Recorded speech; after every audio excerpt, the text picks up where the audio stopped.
Hello, and welcome.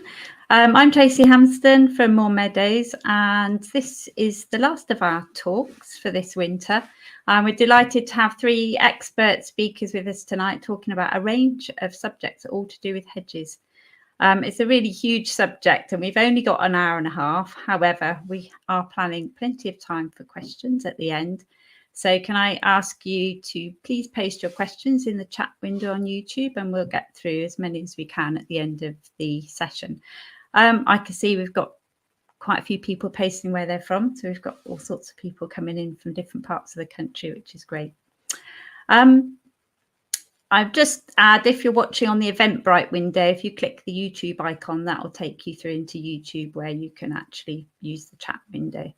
So for those of you that aren't familiar with Moor Meadows, I'll just say a few words about who we are and what we do. It's a Dartmoor-based community group of around 800 landowners, farmers and gardeners who are restoring and creating flower-rich grasslands on all scales, from meadows to even shed roofs and acres of hay meadows.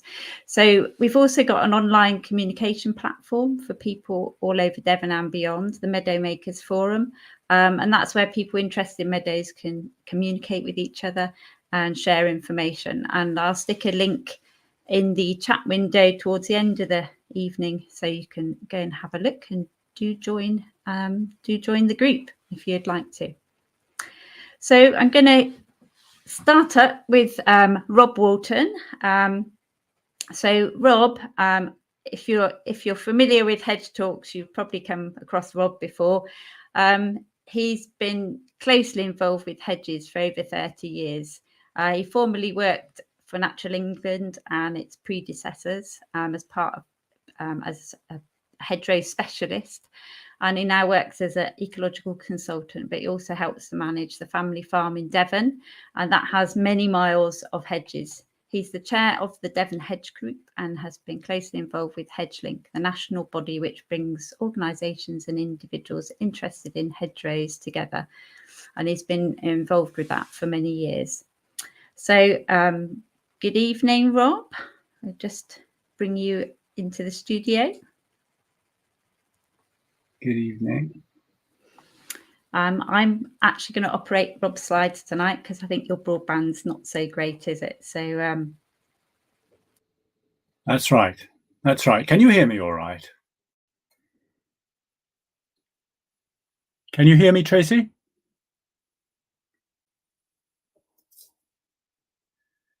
I can hear you loud and clear. Yes, you're all good to go. Thank you very much. Good evening, everybody. Yes, I do apologise, but my broadband here on our rather isolated farm in the middle of Devon isn't that great, which is why Tracy is changing the slides for me. I'm delighted, as always, to be talking about hedges, because they are truly remarkable things. And here in the UK, in England, we've got, amongst the best hedges in the world. And I like to think that the hedges we have here in Devon are indeed the very best hedges in the world. In a UK context, 1 in every 10 hedges in the country is in Devon, and 1 in 5 of all the hedges that are species rich, that, in terms of the numbers of different shrubs and species they have. And also, of course, in Devon, our hedges have these mighty great banks underneath them. So they're very special for that reason too. Now, our hedges are wonderful for wildlife, but they're also very, very useful for us humans too. And so that's what my talk is about. It's about their wildlife value and about the value to us. So if I could start by having the first slide, please, Tracy. Next slide. Thank you. So I'm going to start with biodiversity. There's really good research which shows that in intensive farmland areas, and let's face it, most of lowland England is intensive farmland. Even here in Devon, we've got our wonderful patchworks of green fields, but most of those green fields are intensive grassland, and they're effectively wildlife deserts.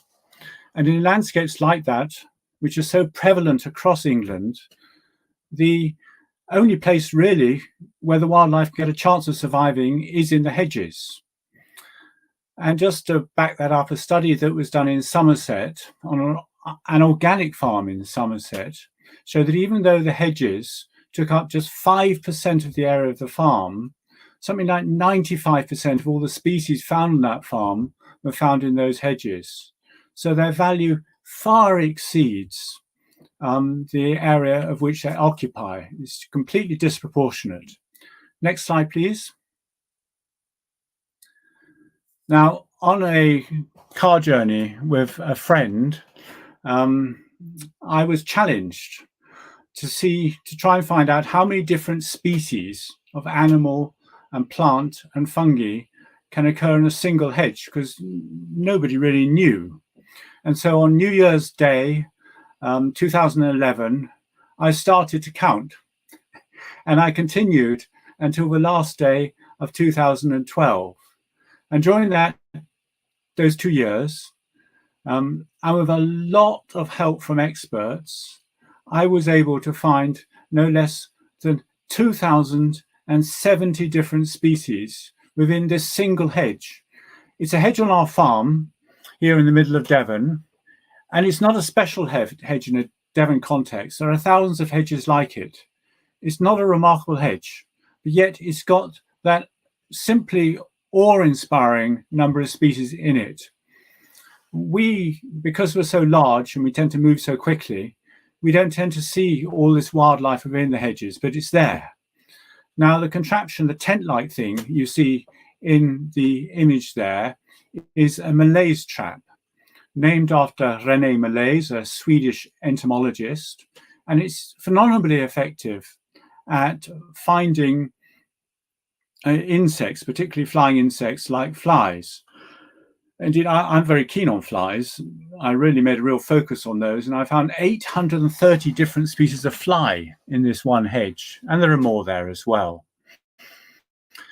I would just hasten to say at this stage that, to me, a hedge is not just a line of trees and shrubs. It's more than that. A good hedge will also have a flower-rich margin or tussocky grass margin, preferably both. And if you're in Devon, of course, you have a bank. You can't see it in this photograph because the leaves are obscuring it. But you also have a ditch as well. And all those components, you know, the trees, the shrubs, the margins, the ditch, the bank, all together make up the hedge and make up the wonderful wildlife habitat that we see. 2,000 species, well, that sounds a lot. It is a lot. But in fact, it's an underestimate. I reckon that if everything I found could be identified, it would be more like 3,000 species. Enormous diversity. Next slide. Thank you. So I'm just going to run you through now a few of the species, the special species, which occur in Devon and which are heavily dependent upon hedges. The first of these is this beautiful butterfly, the brown hair streak, a very elusive species. Not many people see it, but what it does is it lays its eggs only on the new growth of blackthorn. And one reason why this butterfly has declined so much across most of the country is because of the practice of hard annual cutting with a flail of hedges. That destroys most of the eggs. I'm sure that Nigel will talk a lot more about hedge cutting and flailing in his talk. I'm no means against it. We flail quite a lot of our hedges on this farm, but it has to be done the right way. Next slide. Thank you. And then probably our most iconic bird in Devon is the searle bunting. Was very rare, undergone a great recovery thanks to the effort of the RSPB and Natural England and others. But it's dependent upon hedges for at least some of its resources. It breeds in hedges, and it also uses the trees as songposts. Next species. Sorry, next slide. And here we have a hedgehog. Well, I don't really need to say much more about hedgehogs. They're obviously reliant on hedges, the name says it. One does wonder that if there weren't any hedges, what they would be called, presumably just hogs. Next slide. And bats, yeah, all our British bats use hedges to some extent or another. This is the great horseshoe bat, a species for which Devon is rightly famed. Radio tracking shows that these bats and others, they closely follow hedges when they're moving through the landscape. The hedges are their roads, the things they follow. So much so that for this particular bat, when the hedges are removed, they have such a mental map of the landscape. They continue to follow those precise lines for quite some while. But they're also, of course, foraging down the hedges and finding the larger moths and beetles and craneflies and the like upon which they feed. Next slide. And my particular favorite here is the hazel dormouse. We tend to think of the hazel dormouse as being a species of woodland, but really it's not. It's a species of woodland edge or scrub, and that's exactly what a hedge is, isn't it? It's a line of scrub or it's a woodland edge. And dormice do very well in our hedges here in Devon. We've got some strong populations, and they're just as strong as the very best woodlands for dormice. We're extraordinarily fortunate to have these beautiful creatures here. Next slide. But that's just a run through of very few of the species that occur in our hedges that are special. I just couldn't leave this discussion about the wildlife without thinking a little bit about the wonderful spring flowers that will be gracing our hedge banks in a few months. Particularly like the image on the left-hand side, which is, very patriotic, red, white and blue of the campion, the stitchwort and the bluebell. But just again, come back to flailing. If these hedges weren't trimmed regularly and quite hard, then you wouldn't get these displays of flowers. But I'll leave that to Nigel. Next, please. Hedgerow trees, hugely important. Research on moths shows that they use them as stepping stones when they're moving, dispersing through the countryside. They also seem to be act as sort of lighthouses, beacons, if you like, with lots of insects collecting around their tops. And of course, where the insects collect, so you get the birds and the bats that feed upon them. And then many trees, they don't actually flower and fruit very well under the dense canopy of a woodland. But when they're released from that in our hedgerows, they can be prolific in that respect. Next slide. Thank you. Moving on a little bit to how hedges are useful, not just to wildlife, but to us too.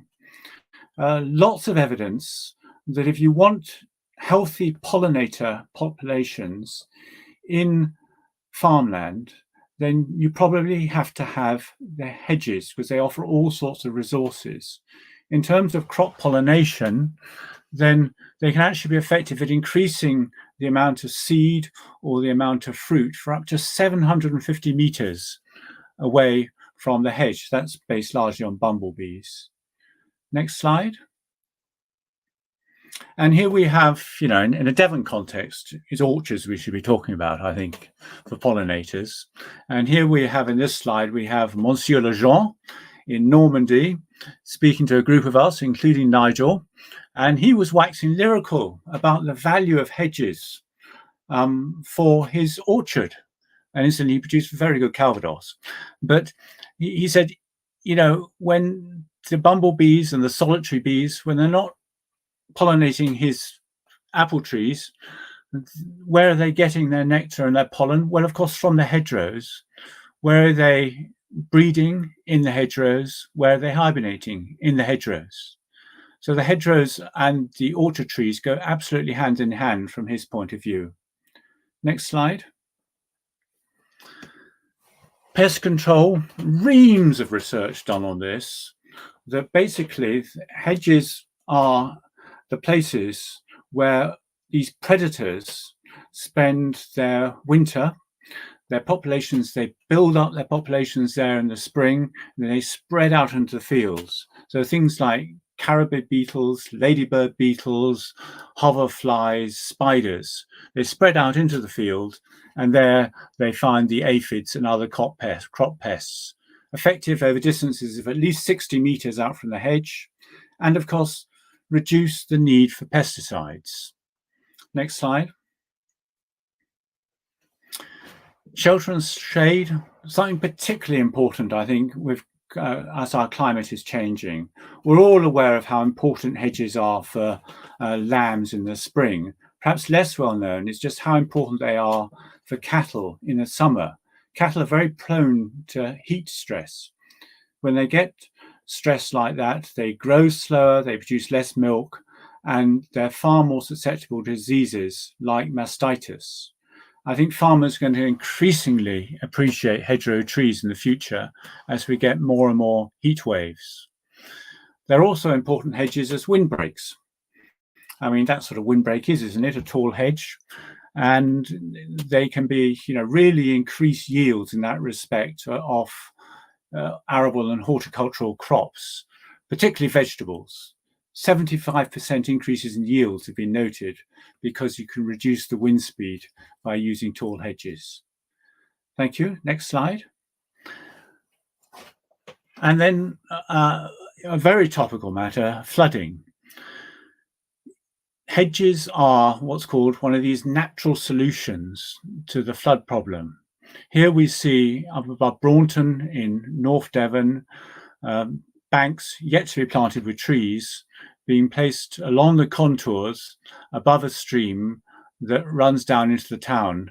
The town is prone to winter flooding, and the Environment Agency have granted the construction of these banks. I would hasten to add the purpose of them is not to serve as dams. The purpose is that they slow down the rate at which waters following a storm actually reach the watercourses, and so reduce the risk of flood downstream. Next slide. And likewise, hedges on contours can be very effective at conserving soil. I think this is a quite extraordinary slide. It shows when a bit of netting is put downslope from, I think this is a maize crop, after just one storm event, how much soil that piece of netting has saved. Now, hedges, whether they're banked or not, do exactly the same thing, and extraordinarily important at soil conservation. If you look at any contouring hedge that's been there in some distance of time, you'll find that the soil is built up behind the hedge and formed a terrace. And indeed, over the centuries, over the millennia, hedges transform landscapes in this way. Next slide. Also, they clean our water. In the right place, hedges can remove nearly all the artificial fertilizers, nitrogen and phosphates from water. They also can remove large quantities of pesticides, so keeping our waterways cleaner and better for wildlife and whatever else we're going to use them for. Next slide. Cleaner air too, particularly in our urban areas. Hedges can form really effective barriers between vehicles and pedestrians. I mean, here the hedge is in the wrong place. It should really be situated between the pavement and the road. And in circumstances like that, they can be really effective at capturing nasty pollutants like particulates and nitrogen oxides and preventing them from reaching our lungs. Evergreen hedges are best from that point of view, but failing that, you want to use trees and shrubs with hairy and rough leaves because they capture these pollutants. Next slide. Also, all the rage these days is really about carbon storage and capture for obvious climate mitigation reasons. It's pretty clear that hedges are going to contain more carbon than do open fields. But just to remind you, that carbon is stored not just in the woody bits above ground, but also in the roots below ground and in particular as soil organic carbon. Now, if it's locked up in the soil, it's likely to be there for a long time, whereas the above ground biomass gets recycled as the trees are felled or die. Carbon can continue to accumulate underground in the soil for centuries. Next slide.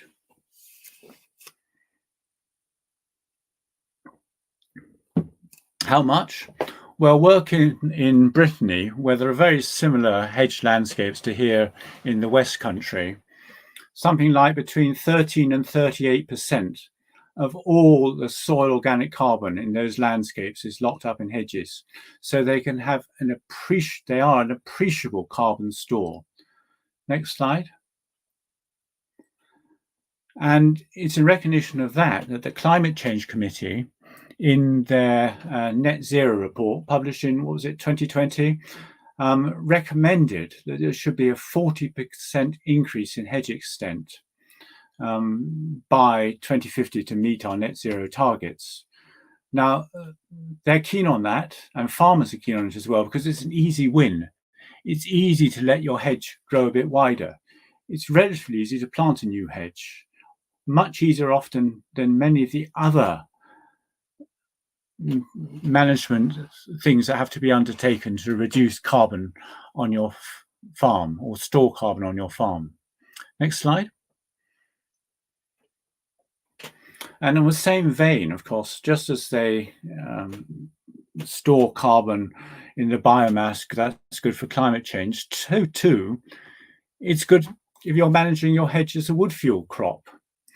And there's lots of work being done now across the channel, but also in this country, to show that for on-farm usage, managing your hedges to produce a wood fuel crop then can be a very cheap and very efficient way of providing heat energy. At the same time, you can improve the health of your hedge, but above all, it provides value to your hedge, which is often so lacking for farmers.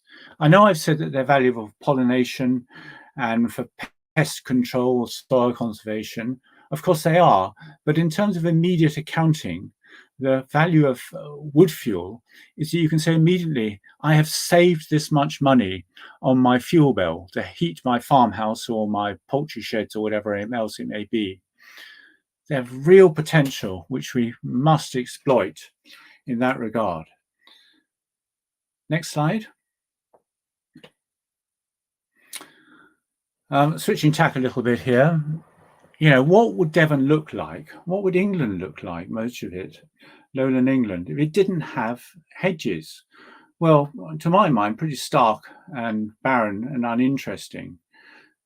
When you look at landscape character assessments, they nearly always stress the value of hedges, because that's what they define the field patterns.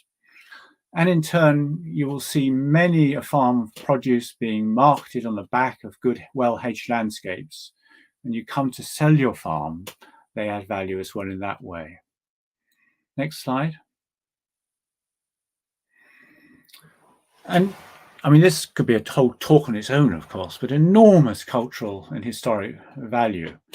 In Devon, for example, over 2/3 of our hedges are ancient. They're 600 years or more old. They're medieval in origin. You know, people tend to think that all our hedges were created by the Enclosure Acts, which was 1750 to 1850. That really isn't true over the great majority of this country.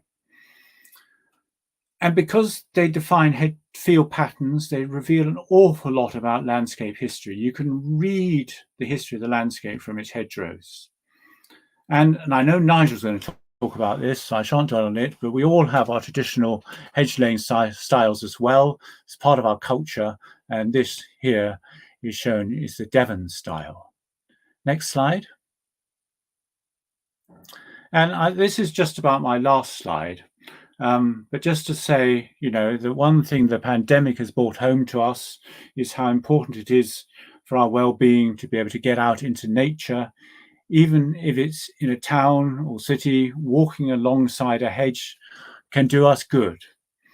And even better, if we can get out and join a party like this at an event, actually carrying out hedgerow management. It's good physical activity, gets you fit, and of course, there's good social interaction. So my final slide, please. So just to summarize, hedges do actually bring us many different benefits. They're vital for our wildlife. They're very important for farm productivity, conserve our soils, help to keep, floods away from our land and our buildings. They clean our air and our water. They reduce the rate of climate change by capturing and storing carbon, and they create these healthy, beautiful landscapes. So thank you very much for listening. If I just have one final slide. Just to remind you, if I need to do so, that Devon, and sorry to be so parochial about this, but Devon really does have the very best hedges in the world. Thank you, and I look forward to hearing your questions. Back to you, Tracy. Thanks very much, Rob. That was really interesting, and I'm so impressed by your 2 years of counting all those species, even though you did have some help with that. I'm going to move on to Nigel now. So we've heard all about the amazing kind of wildlife and all the other benefits of hedges. So Nigel is going to tell us a lot more about the management side of it, which is another huge subject. So yeah, welcome, Nigel, and I shall just unmute you.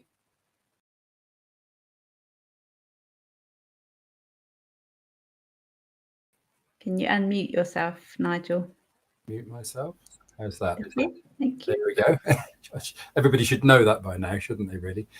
So thank you very much, and thank you for Rob for that fascinating talk. So I'm going to be talking about hedge management today, and I think that management of our hedges is of the paramount importance, really, because all the services that Rob talked about, really healthy hedges, produce those services. We don't have healthy hedges, then we're not going to get what we need from hedges, from biodiversity to wood fuel to everything. So healthy hedges is the way to go.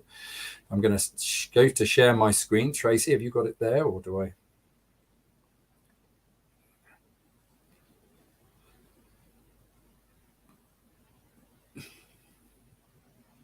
I shall share my screen myself, see what that brings. Yeah. Just pop your PowerPoint up, and I think we're ready to go. Good. We can't see it at the moment. That's it. Right.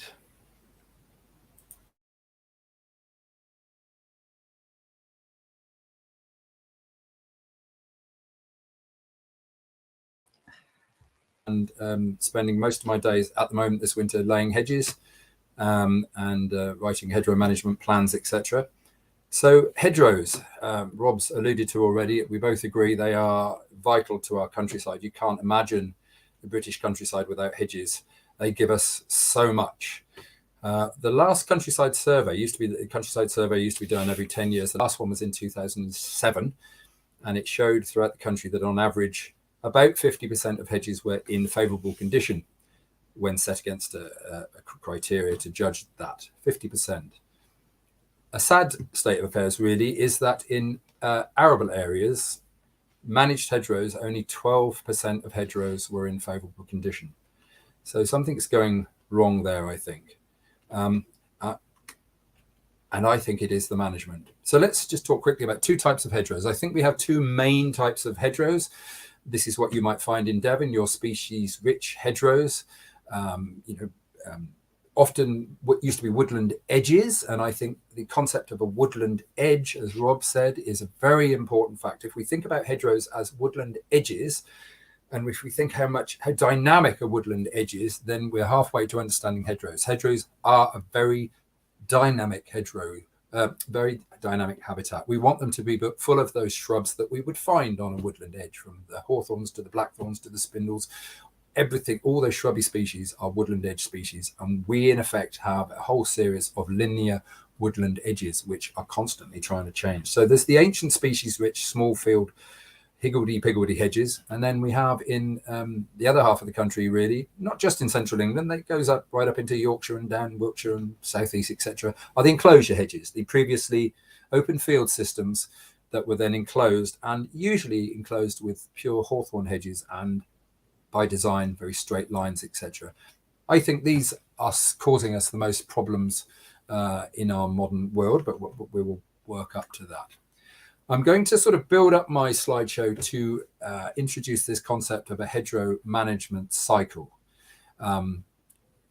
It is the fact that I believe that hedgerows have to be rejuvenated periodically, and it is our job through management, the correct management, to slow down the period of time between those interventions as long as possible, but ultimately realizing that we do have to rejuvenate a hedge.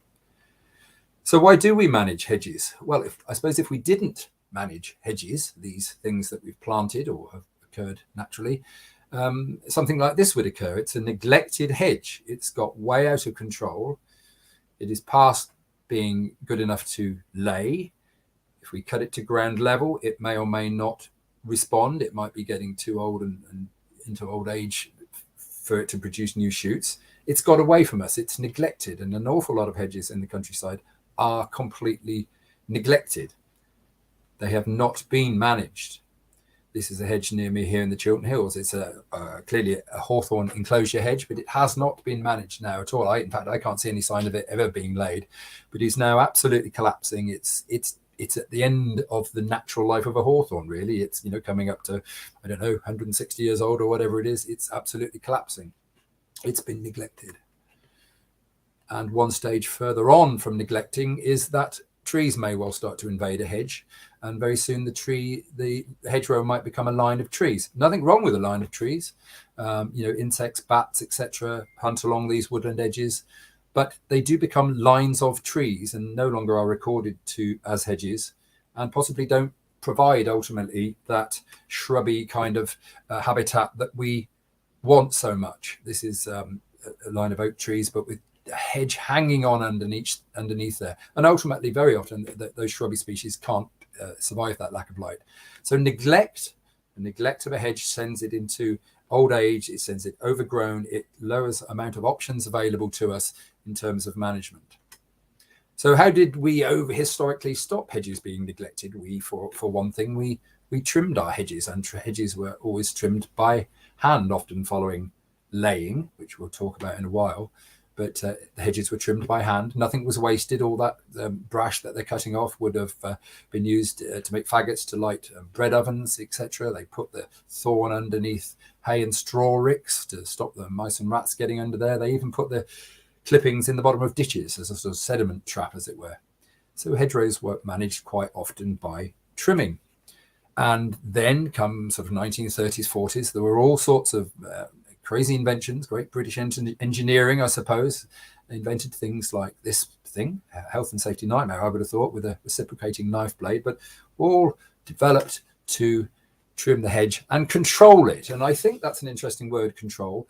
Once we'd invented these machines, we perhaps thought that, well, we don't need to bother with rejuvenating our hedges or laying our hedges anymore. We're just going to trim them. They're sorted, And now we're at a stage, if this is the flail machine, of course, which probably came about in the late 60s, early 70s, something like that. And ever since, a lot of hedges have been cut at the very same height now for what is getting on 50, 60, sometimes even, 70 years. They've been cut at the same height. And it is that pressure of cutting at the same height, which I'm going to dwell on here in a minute, which is sending a lot of hedges in the opposite direction than neglect. It's sending them down the slide of over management. So that's the flail machine. In Devon, I believe you have another way of trimming your hedges. I put that in there to see if you're all still awake. That's in Ireland, I think. Anyway, hedgerows, hedge trimming. There's nothing wrong with the trimming machine. If it's done correctly, it can make a really, really good job. My father, for example, when we were small driving around, he was a farmer. He used to say to us as kids on holiday, they must be really good farmers around here. Look at their hedges. They're really neat and tidy. And there's a certain truth in that, a certain pride in it. But we know now, I think, better that we do want some of our hedges to be a bit more wild and woolly and not trimmed. But this hedge is a lovely trimmed hedge. Don't let anybody ever tell you that hawthorn doesn't trim. It certainly does, but it won't last forever in that under that regime. But this is the sad truth about a lot of our, specifically, I dare I say, arable areas of the country.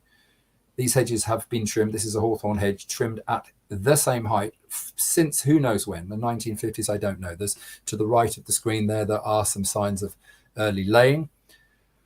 But the stems are going through their aging process. The height remains the same. The sort of brush in the lower dense part of the hedge is being sent upwards. It wants to become a mature hawthorn tree, a tall hawthorn tree, where you never get low branches on a mature single hawthorn tree, do you? So, but this is the state of a lot of our hedgerows around the country. This one, we can even see that it's been laid. So we know that way back in time, that hedge there had lots and lots of stems, enough so that it was laid to make a thick, dense, stock-proof barrier. Now that's only one pleacher left there. And elderberry is invading this hedge. The typical thing that happens to lowland hedges. The elderberry gets in, it almost thrives on this harsh trimming regime and pretty well sort of starts to kill everything around it. But that hedge is literally, no longer. There's not enough stems along it to give us any options of management. Here's an absolutely shocking one. This was in Northamptonshire, I think. It even looks like they've sprayed the base of that hedgerow. Couldn't do anything with that even if we let it grow up. The stems are gnarled and rotten, as you can see. No chance of laying that even if we did let it grow up. So it's a sort of gone. You've got to coppice that to ground level and plant up the gaps, really. So I've got quite a few of these. The equivalent hedge, I might sort of say that, that the mixed species hedges of Devon are very different than the hawthorn hedges, it's true to say, but this might be heading the same way. This is down in the West Country. It's being trimmed down to about a foot from the bank height there, and that hazel on top there is just becoming a line of sticks and will inevitably, through over trimming, fade away as well. This one almost requires no words. I couldn't believe that one when I hopped over the fence, stopped on the road and hopped over the fence and took a picture of it. It's being thrashed on top. The sheep are getting underneath at either side. There's no hope for that hedge whatsoever. Apart from a nice pretty picture in the Lake District, this hedge is a sycamore tree actually in a hedge line either side of that, but you can see how that sort of candelabra effect is being formed by the hedge being trimmed at exactly the same height. Why are these hedges trimmed at the same height? Why do we presume that a hedge has to be this kind of 4 foot or so height? It's an interesting one, and I think I've come up with about 4 reasons really. One is that it roughly represents the height of a finished laid hedge, certainly in the Midlands that is. So we have this concept that a hedge is already about 4 foot tall. They trimmed it by hand, so you couldn't really reach much taller than that height. The hunting fraternity like to jump them in Midlands, etc. Farmers like to see over the top of them, perhaps often to see what their livestock are doing in the field. And finally, I think the modern flail head, the actual cutting head, has developed to be about that height so that one can have one pass either side and then one on top. So we're sort of stuck with this idea that that's the height that you trim a hedge. And this is in effect an idea I had to put over what's happening here. If we planted a hedge and we put it in one of these steel gabion boxes, these things that you put stones in, the side of motorways, etc., then at first that newly planted hedge is probably going to do all right. We keep trimming it off. Anything pops out the side of the box there or at the top, we'll trim that off. And it'll be full of green, after 15, 20 years, and then it will, remain green for a while. But after a long time, those stems will start to get thicker and thicker inside. They'll become gnarled and twisted. They're all competing for light. The green growth, the small branches go to the top of that box. And that's what we're in. That's effectively what we're doing when we cut a hedge at the same height all the time. Just like this hedge. This has self-thinned itself. Stems in between all those have just disappeared. They've given up. And slowly but surely that hedge is imperceptibly fading away. No one's digging it out, but it's imperceptibly fading away. And this is the sort of damage that occurs if you cut at that same height. The plant wants to go up. And so the trimmer of this hedge has said, no, I don't want it to go at all above a certain height. So I'm going to now be cutting thick wood. And what typically happens is you get this, what I call a knuckle forming at the cut line. it's a kind of contorted growth. It's like a reaction to the stress that plant is under. And that is a sure sign, if you're managing a hedge and you're trimming them, you start to see that knuckle, and it's the hedge kindly asking you to really relax the trimming and start to incrementally allow that hedge to develop in size and width. And this might be a hedge which we could look at and say, well, it's got lots of stems, therefore we have options. I could, if I was so inclined, coppice that, and I know I would have lots of stems going to sprout new growth, but I could also let that grow up to lay again, or I could incrementally trim that hedge and allow it to slowly grow up over the next 15, even 20 years, just, a few inches at a time. Every time I trim it, just allow it to go on up. We call that incremental trimming.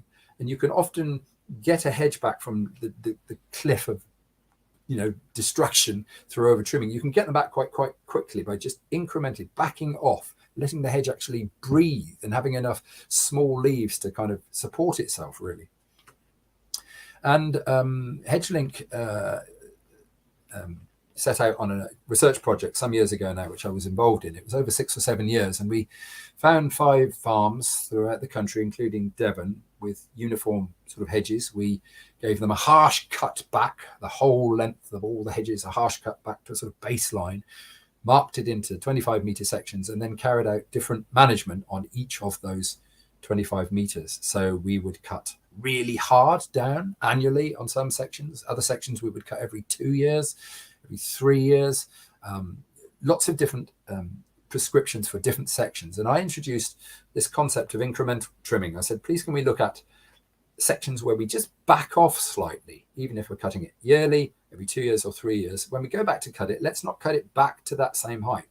Because although we know we're going to get berries after 2 or 3 years, we're just smashing the hedge back down to that same level. We're not helping the health of the hedge. It's important to look at the health of the hedge, not just the fact that you're getting berries 1 in every 3 years sort of thing. So this was one of the sections you're looking at there. That's after about 4 or 5 years. That guy's just trimming as requested, giving it a light trim.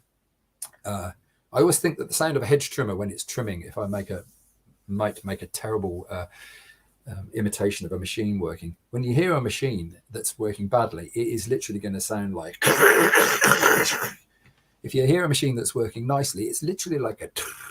as it goes along, and you see the hedge finish is these little white flecks. That's the ideal trimming regime to me, because it tells you immediately you are being incremental, you are moving out. So incremental trimming really did work well, and I'll show you some results in a minute. This is a hedge which has been incrementally trimmed. You'll see what I mean there, the flecks of white that are on it. This is a hawthorn hedge, trimmed magnificently, trims just as well as anything else. In fact, hawthorn trims a lot better than things like maple, spindle, wayfaring tree, all these things that do actually shatter. For a period in time in its life cycle, hawthorn trims perfectly well, and that has been incrementally allowed to annually be trimmed, but just coming back off it ever so slightly each year. It's interesting how we often are, in effect, imitating nature. This hedge hasn't been trimmed with a machine, but it's been trimmed, if you like, by cattle grazing. This is a dairy farm, and the guy puts up an electric fence along this hedge, and you can see automatically they're getting that sort of A-shaped hedge as the cow reaches forward. Okay, it's not getting to the top there. That needs to be trimmed soon. But that is, in effect, herbivores grazing the side of a hedge. And if, that is what we're doing with the machine. We're almost imitating the grazing by large herbivores of hedge foliage. And, you'll find on there that you'll get berries every year because it's not being trimmed back hard. You don't get berries growing on hedgerows that are trimmed every single year harshly.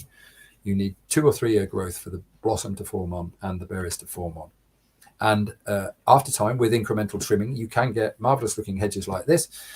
Blackthorn hedge with just absolutely full of blossom and hopefully full of fruit the following autumn.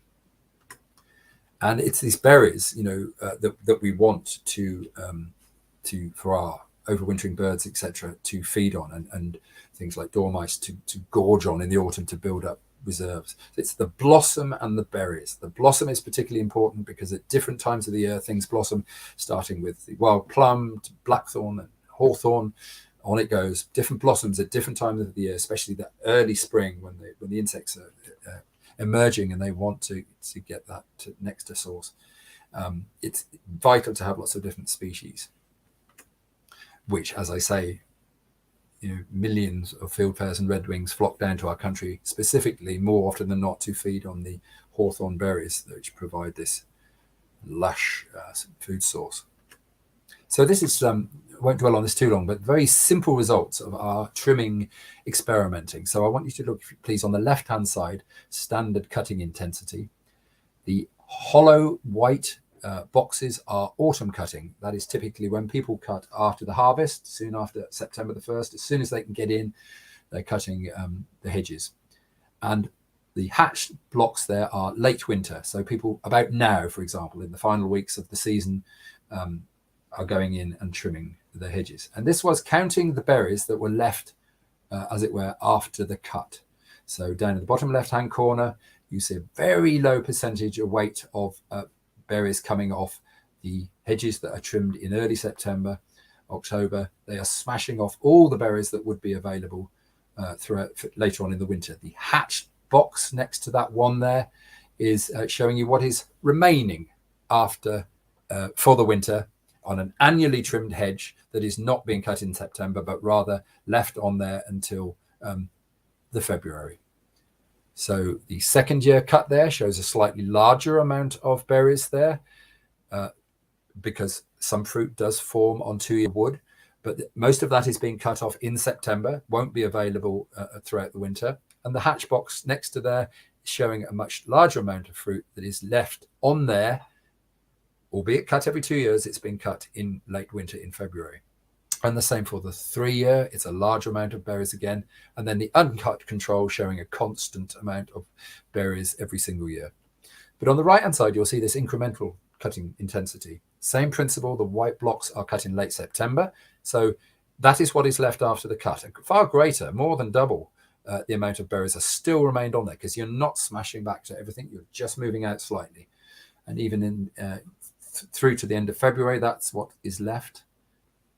And on it goes. The second year is greater. All those figures, all those numbers show a greater amount of berries every year rather than the previous ones, every year rather than every 2 years if you're on a cutting regime, or every, second or third year if you're on a 3-year cutting regime. So incremental trimming, to me, not only gives health back to the hedge, but it provides a certain amount of berries every single year. And it's good for the health of the hedge. The health of the hedge, to me, has to be paramount completely. So this is a hedge which hasn't been touched for quite some years. The farmer's not had the expense of cutting his hedge. It can be thousands of pounds to trim hedges on large farms. He's walked away from that. And of course, if we did go in with the flail, we would have that effect again, or even worse, in fact. And whilst I can't tell you that that's going to kill the hedge, it certainly, it's not very pretty for a start, and it must surely be stressing the plant itself. One good alternative to that is a circular saw blade. So you could leave a hedge uncut for 8 or 10 years, think of the money you would save, and then go back in and reshape that hedge. All that stuff falls off the hedge there. It's like a hot knife through butter. It falls off and is quite easy to push up and burn or chip or whatever you want to do to it. Now, that's not rejuvenation. That's not taking it down to the ground, but it's certainly a way of buying time. If you do that every 10 years, a couple of 3 times, before you intervene at the base, this circular saw blade does a far better job, far smoother cuts. So as this, we've looked at neglect and we've looked at over trimming, 2 extreme ends of a life cycle. But somewhere in the middle of the life cycle is a hedge like this, which has been allowed to grow up. This is one of your West Country hedges, and it's ready, perfect for rejuvenation. It's got lots and lots of stems, as does this hedge. Lots of stems gives us option. We could either coppice it and use the wood fuel, or we could indeed lay the hedge. And a quick look at all these regional styles. Rob mentioned many regional styles, probably about 35 to 40 could be described. There's probably only about 20 or so that are commonly used, even less than that perhaps. So let's have a look through some of the styles. This is the Midland style throughout the Midlands, and usually hawthorn, but not necessarily. It's unique in it has 2 sides, the clean side here facing us and the brash which goes out to the back, which is the field the stock would be in following this hedge laying. This near side in this year, we would, if we were in a field rotation system, would be a crop. So the animals cannot get to the new growth, which grows up from this clean side. It's also called a bullock fence, big strong fence. Now, all the styles that you see, it's the same principle of cutting on whatever style there is. This is where we cut down on the opposite side that we want the hedge to lay into. We cut right down at an angle, so we're thinning down until quite a surprising amount is left, quite a low amount is left, and that acts as a hinge and allows us to take each stem or pleature over. We then cut off the heel, which is the bottom of the stem there, that usually would be a sort of noggin sticking up. We cut off the heel, so the regrowth comes from that point there. And here again, you can see quite how finely we cut down, and the heels all cut off neatly, and you get regrowth from there. And all that, of course, is living entity. It's a living hedge providing wonderful instant habitat, which you wouldn't get if you were coppicing, perhaps. I'm sure everybody knows hedge laying that's listening in probably, but we go along sequentially. We usually start at the uphill end of a hedge and we move down, taking one stem at a time, laying it over to whatever finish style that we've chosen. Once again, that's the Midland, really clearly showing the tall brush at the back of it and the clean side. This is a Lancashire and Westmoreland style, double brush style from sort of sheep country. And your Devon style on these magnificent big wide banks with a comb, as we call it, along each edge, both front and back here, held in with the crooks. South of England, it's very much a double brush style, which means it has branches both sides of the state line. And this is something I sort of developed myself. I call it conservation hedge laying. It's not the cheapest thing in the world to do hedge laying, and particularly if you're laying between two fences, you perhaps don't need the staking or the binding. So to save a bit of money, so it's cheaper for the landowner, we don't use the stakes and binders, and it's better for me, the hedge layer, because I can get more done per day, so everybody's happy. But it still leaves, as you see, quite a neat job, very instant wildlife habitat. Now, once you've laid a hedge, that's when the management starts. You don't just want to let that grow straight back up again. You could do, there's nothing wrong with that, but I think after investing all that time and money, you would want to manage that. You'd want to keep that as thick and dense for as long as possible before you then start to incrementally allow it to go forth until the next time it's laid. But we need to sort of buy time. So I would strongly suggest that you trim your laid hedges, certainly for the first 5 years or so, to keep them nice and thick, which encourages them to grow even more densely. I often go along on small sections with the long-handled hedge pruner here, and I've lent it like that just to show you that nice A shape that you can start to train the hedge to, for want of a better word. This A shape really is very beneficial for a deep, thick base of a hedge. You can see signs of hedge laying absolutely everywhere when you go around the countryside. Really old hedge laying. This is a really sort of interesting combination of people laying in different directions. You see things like this old hawthorn pleacher with the vertical growth growing off the pleacher, and those in turn can be laid next time as well. So you can, as you drive around in the winter, you can see these wonderful old pleachers still there. Now, hedge laying's not for everybody. It can be expensive, and as Rob said, if you wanted a source of wood fuel, then you can coppice the hedge down to ground level. It's a bit of a shock to the ecosystem. There's nothing there for a few years, but certainly for a percentage of your hedges on a farm, not all of them, you can certainly coppice on rotation. And you can do it by hand, as the previous slide, or you can use these tree shears, these amazing beasts that go onto a mini digger or a 360 digger, and they grab each stem and lift it clear of the hedge. Very fast and efficient. Although I do like to get the machine operated to cut them about 2 or 3 feet high. Then I go along with the chainsaw to make a neater cut, because they can crunch up the stems a bit. So coppicing works very well as long as your hedge is not too old and senile. This is one I did a couple of years ago, and this was about 2 months after we coppiced. We planted up the gaps, which is the other thing about coppicing. It gives you the opportunity to plant up the gaps. But already you can see the new growths springing up from that stump already. And this I just took yesterday at the same hedge. That's 2 years growth on the stems at the back. And all the new plants are all growing there. So we've really thickened that hedge up by coppicing and replanting up the gaps. And that's another hedge, but that was 2 years after we coppiced and planted up the gaps. So this sort of summarizes this life cycle thing. If you start in the top right-hand corner, we've got a healthy hedge with lots of stems.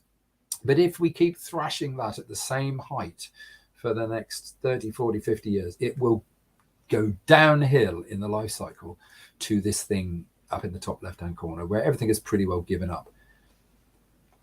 Alternatively, at the bottom left, you see a healthy hedge there, plenty of stems. But if we neglected that, then it would literally descend or advance into this nearly collapsing hedge through neglect. And so I came up with this idea of a hedgerow management cycle and a score of 1 to 10 that you can give to a hedge when you look at it, particularly in the winter. And I won't read all that, but each stage of the life cycle is given this number from 1 to 10. The red at either end, over trimming, are danger, as it were. The 3 there, amber, for, watch where you're going with that one. Green in the middle, healthy hedge.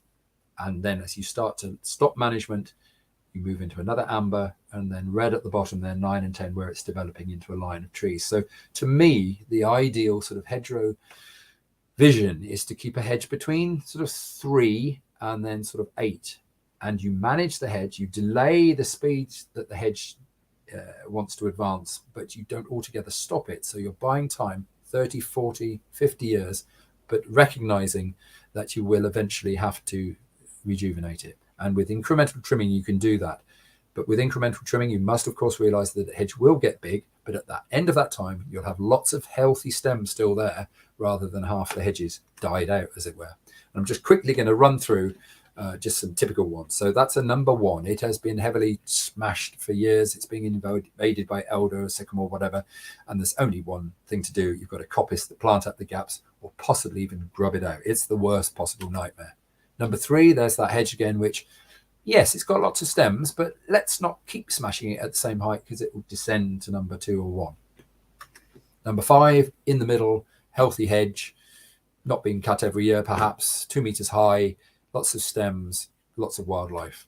And then as you stop the management, you'll see the hedges start to develop. Number 7, it's a taller hedge, still healthy, lots of stems, descending again through neglect to this score of 9, and then 10, the line of trees. And if you can imagine a hedge moving through that and being in control of that development, then I think we're going a long way to looking after our hedges better. I want to talk quickly about planting, if I may, not on the detail of how to, but just sort of a plea, really. So there is a call to plant 220,000 kilometers of hedge in the next, up to 2050, I think, which is great. We're all absolutely fantastic. But let's think what we do with them after we've planted them. This hedge, I happen to know, is 22 years old. It's on poor soil, hasn't grown that much. But what is it providing? It's been trimmed at that height ever since it was planted pretty well. You can see there's nothing in the bottom. It's providing no habitat. So what are we trying to do with new hedges like that? There are 2 options, really. One is if you were brave and you didn't have many rabbits or deer, you could cut them all off and then you get multiple shoots from each stem. Or you could say, right, I'm going to incrementally increase the height now and let it up to be laid. Because really, if all our hedges that we plant are going to be like that, you have to question why, apart from perhaps some carbon storage going on. This is another hedge, which is about this magic age of about 20, 25 years old kind of thing. This is, again, not a quick growing site, but it is now ready to be rejuvenated. It's grown away, and now is the time to step in and thicken that hedge up. And there's that hedge being trimmed. That's my son there, just finishing laying that in South of England style. Now, this is a really interesting hedge. This chap, when he planted his hedge, he literally cut it off when it was about 2 foot tall. He not cut it off to ground level. I mean, he started to trim it at about 2 foot, 3 foot tall. And you think, wow, what's he doing? He did that for about 5 or 6 years, and then slowly from small started to then thicken it up. Allow it to come up incrementally. And now this hedge is about 22 years old as well. So you can see the difference. Subtle management with that hedge has brought that forward to be a really thick hedge. And that's the sort of thing we should be doing with our newly planted hedges. Hedgerow trees, Rob's alluded to, very, very, very important in our landscape. How do we get those into our hedges? Well, very often we plant them when we're planting a hedge, but this is often what happens. They get cut off with the hedge trimmer. You know, you can see this is not a rabbit spiral. This is a tree guard around this thing. It's been smashed off. Everybody's forgotten about it. You know, it's never going to make a tree. You can see how it's got that crack going straight down the middle. So that's not a particularly good idea unless we're really going to mark where they are. So this is, again, I'll go back to this 25 year timescale. This hedge, 25 years old. We just finished laying this about 2 months ago in Gloucestershire. And those trees were in that. Those oak trees were planted in that hedge, have grown up. It's almost as if the hedge was a nursery crop, took the oaks up, and we revealed those, and there they are. They're strong and healthy and ready to go. So you've got to make a decision. You know, are you just let the hedge go on up, or you've really got to mark those hedgerow trees, otherwise they get chopped off. Another good idea is gaps in hedgerows. We're often very keen to plant up gaps with new hedge plants. Well, actually, a gap in a hedge is a perfect place for a tree because the hedge trimmer is going to see it. We know trees cast a bit of shade anyway, so let's put all our trees in gaps. They're just crying out for it. And one other way of introducing trees, perhaps not trees as in giant oaks or whatever, you know, big standards. This farmer has just allowed occasional hazel tree to just pop up. He's just lifted his machine off, gone around it and let them develop. And they really break up the landscape. You know, they provide perfect songposts for things like yellowhammers, etc. So that's an instant way of getting trees. They're not huge, as I say, elm trees or oak trees, but, you know, it's said that a mature hawthorn tree can provide as many berries each year as 300 meters of trimmed hedge. I'm sure even more so, really. So that's another way of just letting an occasional bush go up. I say those are hazel. Coming to the end of my talk now, and I do a lot of farm surveys all over the country, and this was a very, I have to say, bleak estate really in Dorset. But occasionally when you're walking around, losing the will to live, looking at the hedges, occasionally you come across what I call a hot spot. You suddenly think, wow, there we are, look, listen, and you can hear the insect life. You can see birds in and out as you walk along it. You can see them flittering forward, moving ahead of you. And this hedge was one of those on a pretty dull farm, really. It's lots of brambles tumbling out of there. It's tall. It's not being trimmed every year. It's got a bit of a margin there. And this is, you know, this is what wildlife wants. That's where birds want to nest. And not every hedge on the farm is going to look like this because hedges will be going through different parts of their life cycle. But these hot spots, as I call them, this was in Norfolk. I did a management plan here not so long ago. This combination of a margin and a sort of woolly wild hedge that's going through this phase of its life where it's just being let go. Trees, sunny side here, absolutely alive with wildlife. So was this little short section of hedge. I wish I could have recorded the insect sound, you know. So, you know, we don't want to see that smashed back and ruined, you know. Yes, light trimming every now and again, and then it will need rejuvenating. But think about producing abundance on your farm through letting nature kind of do its thing through a controlled way with light incremental trimming. And that's my last slide, just a general landscape slide to say that, you know, we really must look after our hedges in this country. And that does involve rejuvenation, recognizing the life cycle of a hedge and just being gentle with them and not smashing them to death. Thank you very much for listening.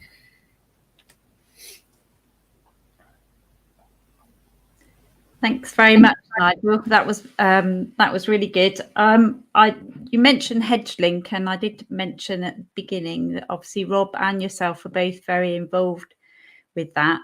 We'll put a link to that in the chat. I just had a quick question about your hedgerow cycle, so maybe if I can grab you back up on screen again. That was really interesting. And is that information available either on your website or on the HedgeLink website? Where are you? Oh, he's gone. I think he's accidentally popped himself out. So we'll have to do questions later. So obviously Nigel's got an immense amount of experience through his whole life, and he does a lot of management and gives advice all around the countryside. So I will put the link to his website in the chat as well.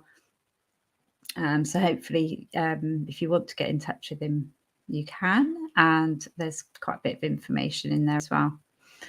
So last speaker of this evening is Mike Ingram. So this is just going to be a short chat really about a group that he's been involved with for a while. So he's also been involved with hedgerow management for many years. So we've had 3 kind of veteran hedge people on tonight.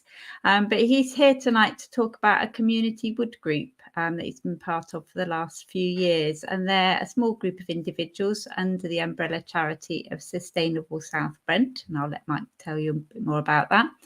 And it's really a group that works to encourage people to learn new skills and help in the sustainable management of hedgerows and woodlands in the parish. So I'll hand over to Mike to tell us a bit more.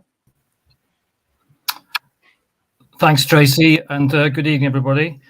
And it's great to hear Nigel's and Rob's talk as well. And really, my talk is sort of like the ending of Rob's one, and where he talked about community work, which is really important. And as Tracy said, I'm part of representing tonight the South Brent Woodland and Hedges group.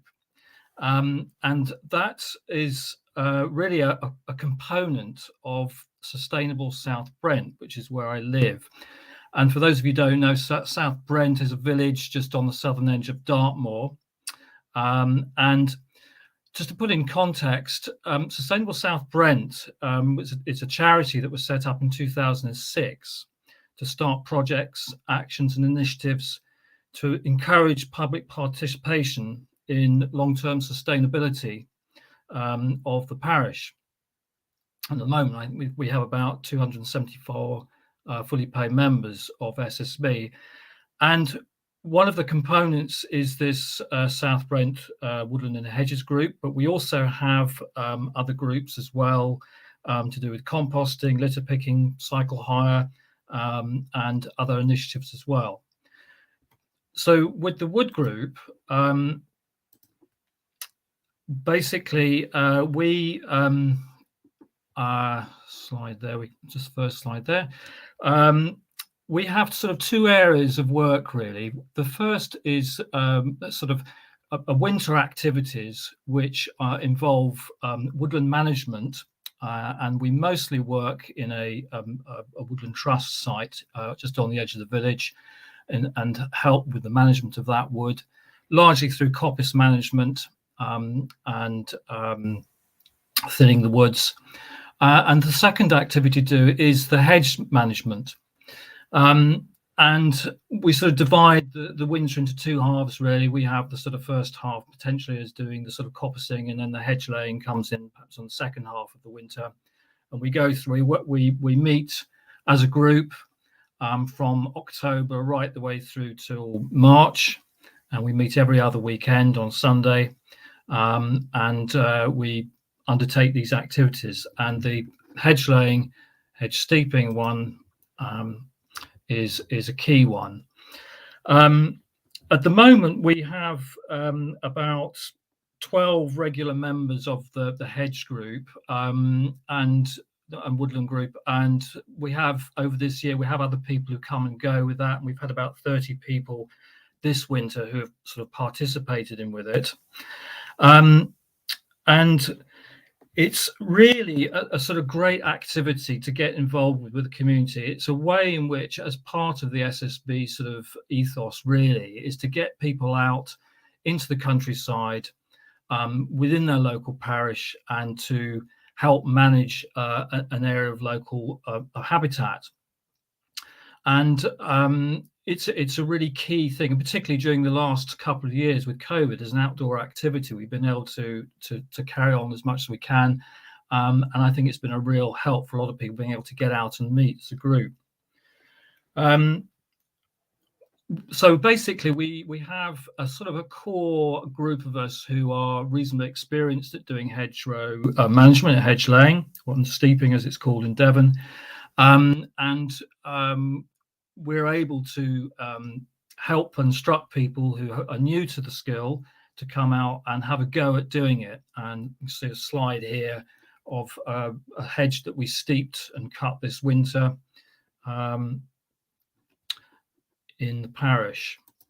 And there's a group actively doing that on the roadside, actually right against the Woodland Trust site we work in as well when we're doing coppicing. So it's a really key activity. It's a great friendly sort of group.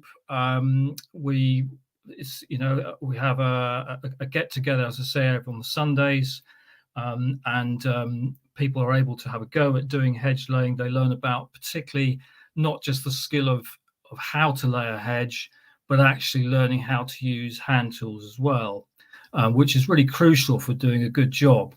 A lot of people won't have been familiar or have used many of the hand tools like bill hooks and axes and things before. And so it's the sort of two skills really, is learning how to use the hand tools and actually learning how to and understanding how to manage a hedge. So just the next slide here. And one of the other aspects of the work we have as well is we try and utilize as much as possible the products from the hedge.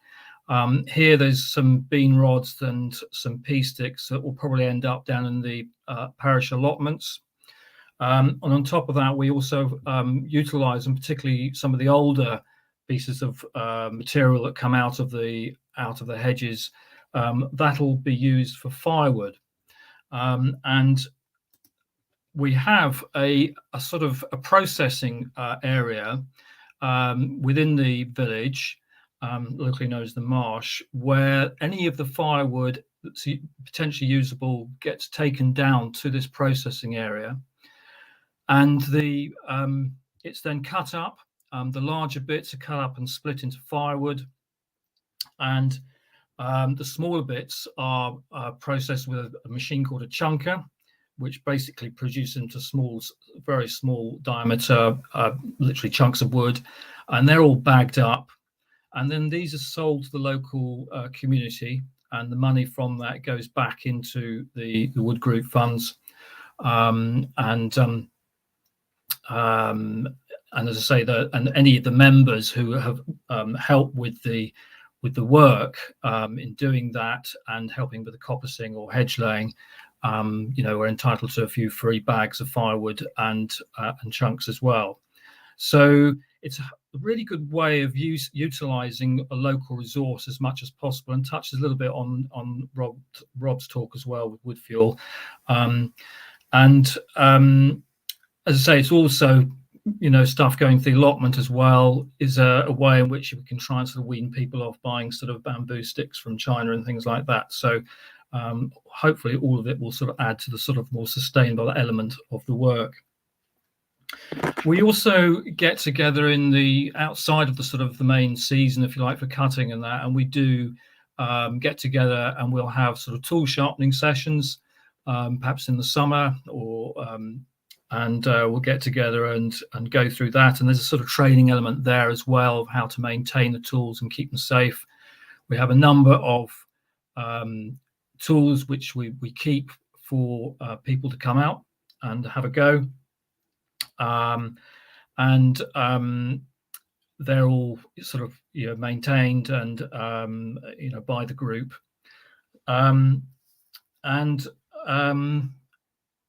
We don't use any machinery at all in it, so it's all just hand tools. So we keep away from any of the sort of health and safety issues with using machinery. And I think that's really all I've got to say, really. It's a sort of small group, as I say, that are really actively involved with a really proactive way of managing their local environment. And it's a really great group to belong to, really. I'm very, proud to be part of it. And it's a very friendly, welcoming group. We're very inclusive in terms of the people who can come out, and hopefully people get a lot out of it. So I think on that, I'll hand back to you, Tracy. Came in twice there. Thanks very much, Mike. That was really interesting. I have put the contact details for the wood group and also the Sustainable South Brent web address as well in the chat, so people can have a look at those. I did like your comment about not having to worry about health and safety just before your last slide of all those. I know they will be razor sharp if they're your axes. But Great. That's really interesting and really inspiring to see actually what we can do at that sort of small community group kind of level as well. I was quite interested, and maybe someone may have asked actually about how you kind of negotiate with the landowners and how that side of things works. But we'll field some of the questions now, because I've seen there's been lots and lots of comments coming through. So lots of questions about all sorts of things. So I'm just going to cherry pick some things. Actually, there was a few questions about the new elms that's coming in, the environmental land management. So replacing the kind of older pre-Brexit agricultural schemes, and how hopeful are you that hedgerow is going to encourage better hedgerow management? We've obviously got these targets of increasing the amount of hedges. Is the advice there for people to be able to kind of do the kind of thing that Nigel has outlined, so that they're going to know what they're doing? Don't know who'd like to. Maybe you'd like to pick that one up, Nigel or Rob. Okay. Shall I come in there? Yes, it's too early to say yet. The main scheme will be the sustainable farming incentive, and that had some options for hedgerows. There, they had what they call a standard, but they were not very exciting, to say the least, and some of them are very unambitious, like encouraging one hedgerow tree per 400 meters. But that was very much in the pilot. In the one that's actually the main agreement, which has been rolled out this year, there are no hedgerows. It's all focusing on soils. The hedgerows are going to come later. And so I'm hoping they'll have a rethink, because what's really important and what would be novel and exciting is that they start to think about hedgerows in three ways. First of all, not just as rows of trees and shrubs, but thinking about the hedgerow holistically in terms of all its different structural components. Secondly, and this very much bears upon what Nigel was saying, you don't want to just think of a hedge as being an individual unit. You've got to think about how it fits into the landscape. So you don't want all your hedges in the landscape to be the same. You've got to have this variety across the landscape. And the third thing is very much around the life cycle management. So it's got to encourage life cycle management. So in the schemes like countryside stewardship at the moment, capital payments are made available for hedge laying. So you kind of separate hedge laying off as something completely different from normal hedge management. And really the thinking should be, as Nigel's explained so well, it should all be part of a cycle. So I'm very hopeful that those things will be addressed in the SFI when it finally comes out. The other big scheme, which will be the successor to countryside stewardship, is the local nature recovery scheme. But really, that's not going to start to appear to the end of next year, and we know precious little about that, other than that it's supposed to be encouraging collaboration between farmers. And if it does, then I think we can really get things moving. Yeah, definitely. Has Mike or Nigel got anything to add? Yeah, to agree with Rob, I suppose we don't really know. But Rob, am I right in saying, Rob, that we think that incremental trimming will actually be featured in some way? We've heard this, haven't we? Well, we in the pilot scheme, it was featured in a sort of, but we don't know what will happen in the main scheme. When it's eventually rolled out. Right. Hopefully, it will be.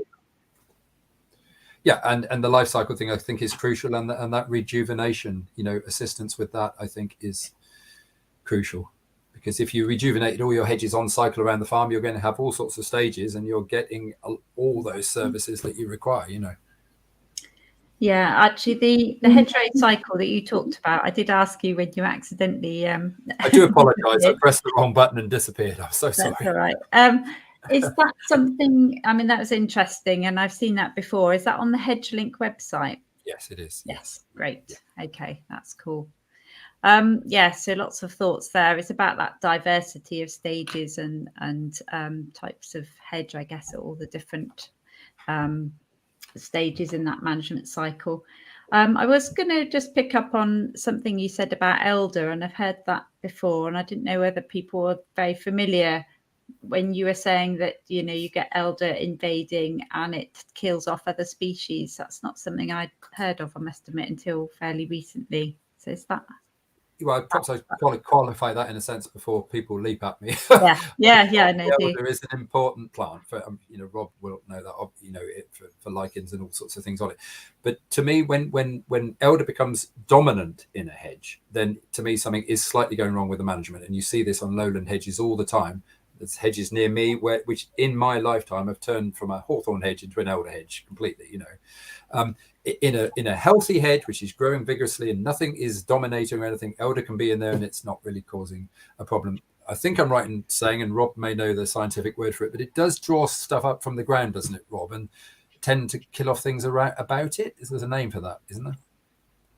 Yeah, I think it was allelopathic, but it is actually, you're right, it is toxic.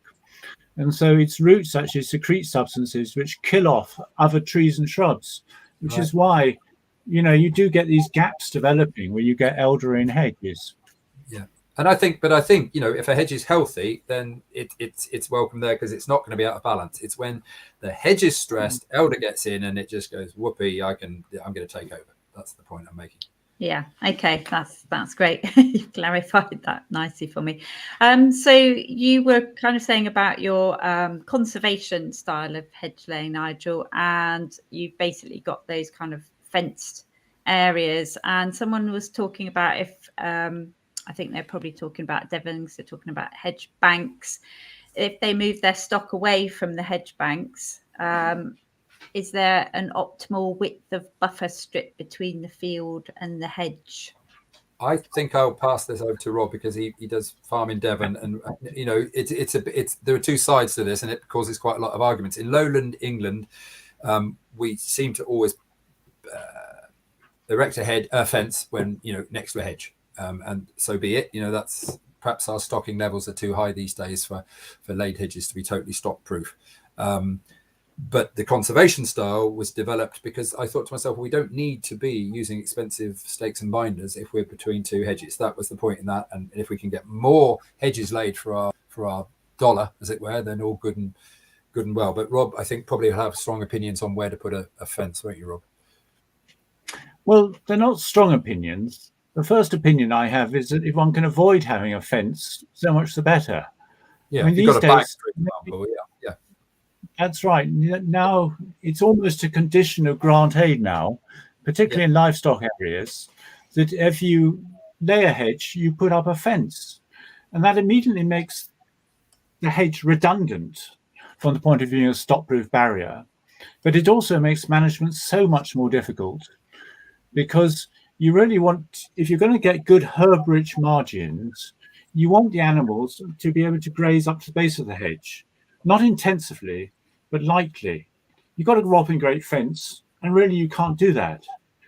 But if you do have to have a fence, then our thinking now is generally that you have the fence fairly tight to the bank, because at least then the stock can graze through the fence, through the stock netting to some extent.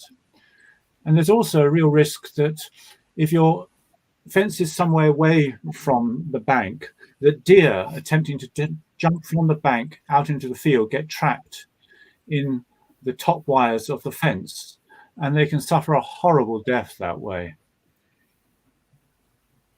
Okay, I'll move on from that one then. Yes, and I think there was another question that was quite similar, and I think I've often wondered this actually, particularly with the Devon hedge way of laying, where it's flat along the top of the bank,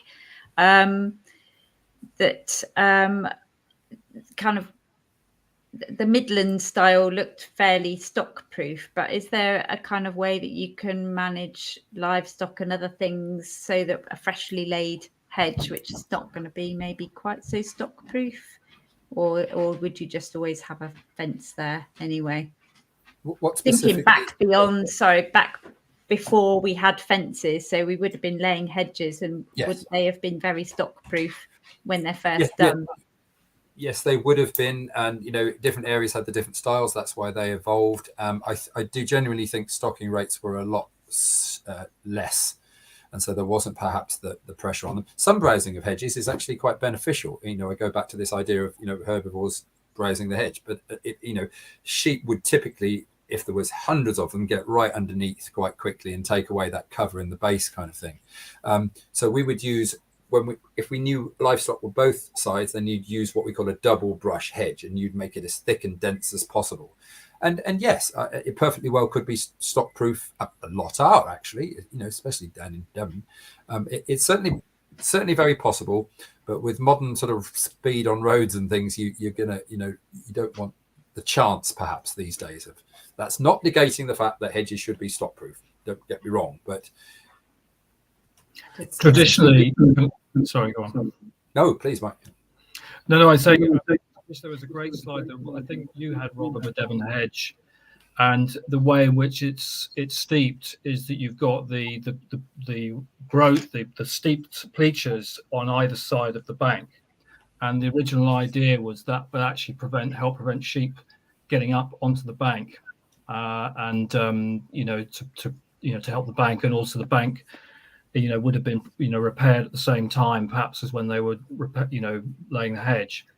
So and that was always the way I was taught with a farmer who did that kind of style, is that you had to lay the pleachers on the edge of the bank. Yeah. And you could walk down the middle of the bank. In fact, in hedge laying competitions in Devon, the judge would actually should be able to walk down the middle of the bank. Yeah, that makes sense, actually, looking at that picture that Rob had up. Yes, Rob? Yeah. Just one other thing. Of course, there is the option of temporary electric fencing.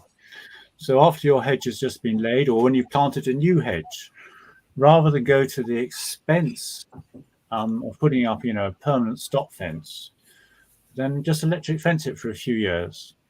And then if your stocking's not too dense, you should be able to just remove it and job done. Cool. So another simple solution. I've got a question directly for Mike, actually, from Smoky Dragon. What's your view as to whether such groups would be happy to support farmers rather than charities? I'm not quite sure where they're going with that, but I think they would like to encourage community involvement on their farm. Well, we do work for different sort of landowners, private landowners who have got a hedge. We try and do it in a hedge laying in a more public area, so people can sort of see us and we can talk to members of the public about what we're doing.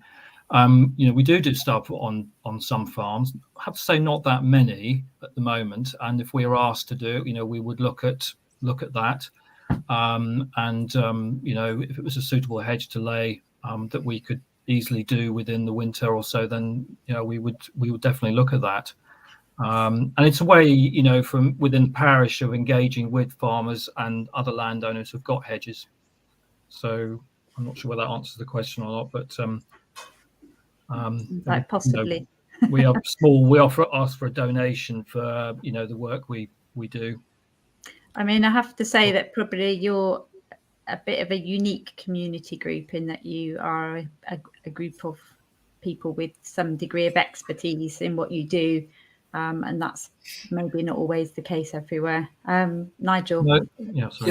If I might offer another way into community involvement with hedges, here in my local town in Oxfordshire, about a year ago, we started a hedge survey project in the parish. We had about sort of 15 people, I suppose, sign up to that. We gave them basic ID training, and we used the People's Trust for Endangered Species survey format. And over many, many weekends, it did go on a bit. We've got a lot of hedges. You certainly will in most parishes in Devon, but it was great. They really felt they had some, involvement in their community. Local farmers were friendly. You might not always get that, but most of them, nearly all of them, there was one that said, no, thank you very much. That's fine. We're totally his prerogative. But most people let us go onto their land. We could do a lot from footpaths as well. And that led to us identifying some hedges which needed work. Again, the landowners were great. We copied some hedges. We had a group of 40 people out planting hedges there. And we've made a film on it. The film went viral, sort of thing. Other parishes in the country love the thing and they want to do it. We get lots of questions. That's a really good way of getting people involved in the local hedgerows. That sounds great, actually. We've got a local group here who I think some members would be really keen to get their teeth into something like that. Rob?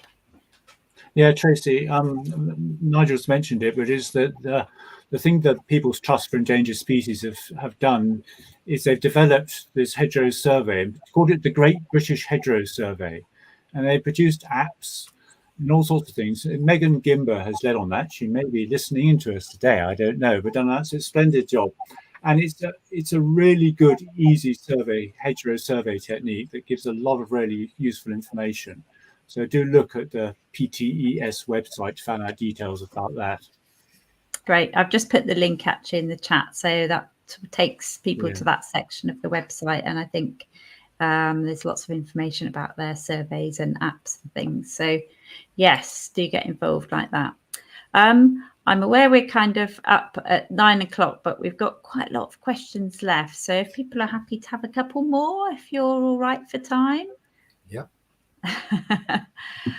There's quite a lot of questions about training. There's a lot of people on here that are doing various things, but are looking at where they can get training. And there's been some comments about the Rural Skills Trust. I don't know if you've got any other, I guess it depends where people are, but maybe HedgeLink, would that be a place that people can look if they're a directory of? Yeah, I'd also recommend people look at the National Hedge Laying Society's website. They have lists of courses being run around the country. We've just introduced a new improved accreditation scheme that people can both go on the courses and then try out to get a bronze and then a silver and go on to be a master craftsman if they wish. But there is lots of courses around the country which are easily found, and thoroughly recommend them. And they're usually through the Hedge Laying Society. They'll be run usually by accredited trainers as well. Ah, okay, that's useful because that's something you've been doing for a long time, isn't it, Nigel? Yeah. I did have, and there's been a few questions about different species and things, and you talk quite a lot about hawthorn hedges as sort of pure kind of one species type. If someone is planting a hedge, I'm kind of probably coming back to Devon, but I guess this could apply elsewhere. Have you got a sort of optimal mix that's going to give you a decent hedge, but also going to give you that nice variety for wildlife? Are there key things that you would include? Anyone? Well, I'm sure Rob's going to answer this in greater detail, but I would say it's really important to look around you and look at your soil types, look what's growing in the area. And, those hawthorn hedges were planted at the time of the enclosures. And these days we would plant a mixed species hedge, most certainly. But I'm sure Rob's got a sort of Devon species list. Yes. Thank you, Nigel. The Devon Hedge Group is just about to publish guidance about how to make a new Devon hedge. I say make a new Devon hedge because it's about making the bank as well as planting it up with trees and shrubs. So, I just received the final web-ready version today, so that'll go on the Devon Hedge Group website shortly. And it does include some suggested species mixes for different soil types. The point I'd stress here is how important it is that you should plant a variety of different native species. And that there isn't, certainly in Devon, much of a case to be made anywhere for planting single species hedges anymore. No. Part because they're not very good for wildlife, but actually mainly because they're not resilient in the face of climate changes and diseases and pests. So even where, for example, like on parts of the Black Downs or Exmoor, we have a lot of single species beech hedges, there's now a consensus kind of emerging that even there you wouldn't plant single species beech hedges anymore.